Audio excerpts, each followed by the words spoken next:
Hello guys, welcome back to my channel. তো আজকে birthday বছর গিয়েছিলাম। তো দেখো কী এনেছি, অনেক কিছু এনেছি, অনেক কিছু খেতে দিয়ে এনেছি। তো এনেছি হচ্ছে পেস্ট্রি কেক, টিস্যু পেপারও দিয়েছে।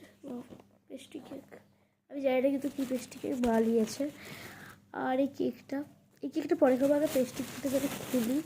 দুটো চামচ দিয়েছে, বিকজ দুটো এটা চলো খোলা যাক গাইস। আমি জানি না কেমন। ওয়াও, এটা আমি অনেকবার খেয়েছি, হ্যাভি লাগে। পুরো পেছন দিকে চিপটে গেছে।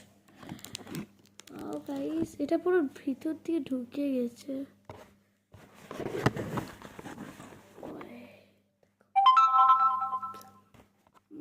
হ্যাভি খেতে, হ্যাভি খেতে লাগে এটা। চলো গাইস, বাই। দেখা হচ্ছে পরে, বাই বাই।